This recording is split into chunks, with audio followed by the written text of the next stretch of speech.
Gosip. Anjing. Bangsat. Kata siapa Rasulullah tidak pernah begitu. Mulutnya nggak kayak comberan, mencaci memaki haram, provokasi nggak dibenarkan, berdusta tidak dibenarkan, haram. Saya ceramah begitu, itu bukan kita orang ini nggak tahu dalil. Ini namanya pembodohan dengan mengatasnamakan Islam. Yang paling lancang dan kurang ajar dan menistakan medan dakwah ini adalah ketika mengatakan, oh kita dakwah itu macam-macam. Cacian, makian, provokasi tidak mewakili Nabi Muhammad. Tapi kita tahu siapa yang terwakili dengan cacian dan makian? Syaitan dan iblis.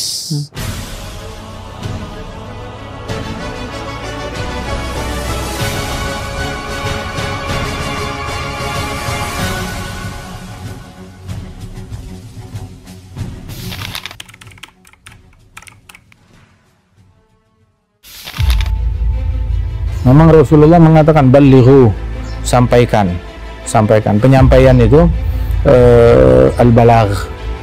Kemudian juga an Rasulillah. An Rasulillah bukan cuma menyampaikan hal yang bersumber dari Rasulullah, tapi bersanad kepada Rasulullah. Di dalam apa yang dia sampaikan bersumber dari Nabi, dan pemahamannya juga pemahaman yang sama, bersilsilah bersanad sampai kepada Nabi Muhammad Shallallahu Alaihi Wasallam. Kemudian juga an Rasulillah itu diartikan juga dengan cara penyampaian yang mewakili Rasulullah, mencerminkan Rasulullah. Apakah seseorang ketika dia memberikan penyampaian dengan caci maki, apa itu mencerminkan Nabi? Kan enggak. Apa menyambung lidahnya Nabi? Kan enggak. Apa mengingatkan kepada Nabi? Kan enggak. Yang disambung ya dengan cacian, makian, bukan mencerminkan Nabi, mencerminkan setan. Bukan mencerminkan Nabi. Kita disuruh al-balagh, baligh an Rasulillah, menyampaikan dengan mencerminkan Nabi Muhammad Shallallahu Alaihi Wasallam. Sehingga dakwah tersebut nggak melulu tentang ceramah. Kadang Syekh Al-Hilmar bilang di antara makna al-balagh ketika senyuman, hadzal balagh. Akhlak sopan santun, hadzal balagh. Ketika dicaci, disindir, kita mengalah, kita diam, hadzal balagh. Begitu. Atau diamnya kita pun juga itu bisa menjadi balagh. Tapi dia tahu penempatan situasinya di hal-hal tersebut. Nggak harus mengomentari setiap hal, menjawab setiap hal, memfatwakan setiap hal, ikut telatah dengan apa yang beredar di masyarakat. Nggak harus seperti itu. Hadzal balagh yang kita dapat dari isyarat dan metode guru-guru kita.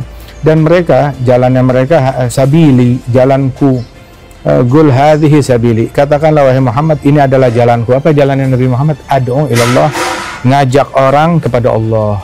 Mengajak orang kepada Allah, bukan ngajak ke kelompok tertentu, organisasi tertentu, bukan ngajak ke majelis saya, diri saya, yayasan saya, madrasah saya, enggak, ngajak ke Allah. Begitu.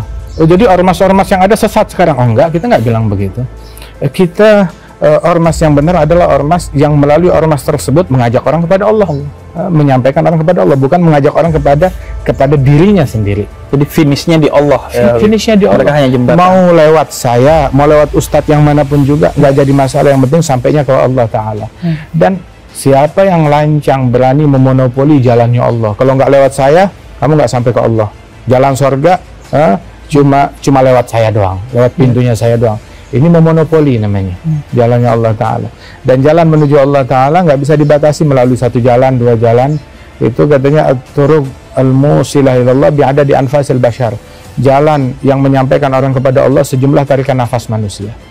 Nafas makhluk hidup, satu orang nafas berapa kali seumur hidupnya. Nah ini semua makhluk hidup, hitung jumlah nafas mereka. Nah jalan menuju Allah sejumlah nafas makhluk hidup tersebut. Turuquhu bi'adadil anfasi. Jadi nggak bisa dimonopoli dengan satu hal. Ya, tapi jalan tersebut ada aturannya. Jangan sampai menyentuh yang haram. Oh, jalan saya, dakwah saya pakai cara berjudi, pakai cara minuman keras, pakai cara yang ikut hadir majelis saya dapat narkoba, plastik masing-masing. Ini kan metode saya, saya. Tapi haram, nggak dibenarkan. Yang hadir majelis saya masing-masing dapat satu botol minuman, haram, tidak dibenarkan. Jamaah saya yang ikut pengajian saya boleh berzina bebas. Ini haram, nggak dibenarkan. Begitu juga kalau ada orang bilang, oh metode saya emang mencaci, memaki. Itu mencaci, memaki haram. Sebagaimana metode zina nggak dibenarkan, metode apa namanya judi nggak dibenarkan, metode minuman keras nggak dibenarkan, metode mencaci nggak dibenarkan, provokasi nggak dibenarkan, memaki nggak dibenarkan, berdusta tidak dibenarkan, haram. Sama haramnya, zina haram, mencaci juga haram, dan nggak bisa dijadikan alat sebagai saya bela agama dengan hal yang macam begini. Besok-besok orang berzina, dia bilang saya berzina demi membela agama. Dia bakal ngomong begitu. Ini namanya pembodohan dengan mengatasnamakan Islam. Waliyadzubillah min dzalik. Akan tetapi silakan pakai cara yang diizinkan oleh Allah Ta'ala. Terus juga yang paling yang paling lancang dan kurang ajar dan menistakan medan dakwah ini adalah ketika mengatakan, oh kita dakwah itu macam-macam, lemah lembut seperti Abu Bakar As-Siddiq dan Utsman bin Affan, keras tegas seperti Umar bin Khattab dan Ali bin Abi Thalib. Ketika ditegur, ini cacian, makian nggak sesuai. Oh, ini caci maki seperti Umar bin Khattab, ya Allah. Seperti Ali bin Abi Thalib. Ali bin Abi Thalib mulutnya nggak kayak comberan. Umar bin Khattab mulutnya nggak kotor kayak begitu. Sungguh ketika orang mengucap begini, yang kayak begini mencoreng, berarti dia mengatakan mulutnya Umar bin Khattab, mulutnya Ali bin Abi Thalib, mulutnya penista.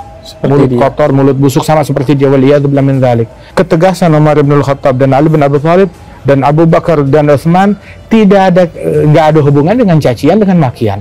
Cacian dan makian tidak mewakili Ali bin Abi Thalib. Cacian, makian, provokasi tidak mewakili Umar bin Khattab. Cacian, makian, provokasi nggak mewakili Abu Bakar, Umar, Utsman, Ali, dan tidak mewakili Nabi Muhammad. Tapi kita tahu siapa yang terwakili dengan cacian dan makian? Syaitan dan iblis. Syaitan dan iblis. Nah, dia jangan menamakan syaitan iblisnya Ali bin Abi Thalib. Begitu. Dia kasih mewakili syaitan dan iblisnya, terus dikasih label nama Umar bin Khattab, Ali bin Abi Thalib. Dia jual nama Ali bin Abi Thalib lah. Ali bin Abi Thalib kapan mencaci, kapan memaki. Begitu juga Wali Songo kapan mencaci, kapan memaki. Begitu juga Nabi Muhammad SAW kapan mencaci, kapan memaki. Bahkan tidak terhadap orang kafir harbi pun nggak dicaci, nggak dimaki oleh Rasulullah SAW. Walaupun seberapa besar gangguan yang dihadapi oleh Nabi Muhammad, diperangi, disuruh melaknat, bilang saya nggak diutus sebagai tukang laknat, tukang caci maki, saya diutus rahmatan lil alamin. Misi rahmatnya itu nggak melupakan. Sering kita bilang, tahu nggak kenapa orang dulu banyak yang masuk Islam di tangan mereka, orang sekarang sedikit orang masuk Islam di tangan mereka. Sebab Wali Songo ketika datang ke sini, orang dulu ketika datang ke Indonesia melihat orang-orang yang beda agama itu adalah saudara saya yang perlu dibimbing. Tapi orang sekarang ngelihat orang yang beda, jangankan beda agama, beda apapun dianggap ini musuh saya. Jadi udah mengambil ancang-ancang musuh begitu. Tapi kalau orang dulu udah ngambil ancang-ancang, ini saudara saya, mesti saya selamatin. Sehingga orang mau berasa, aura itu tuh berasa.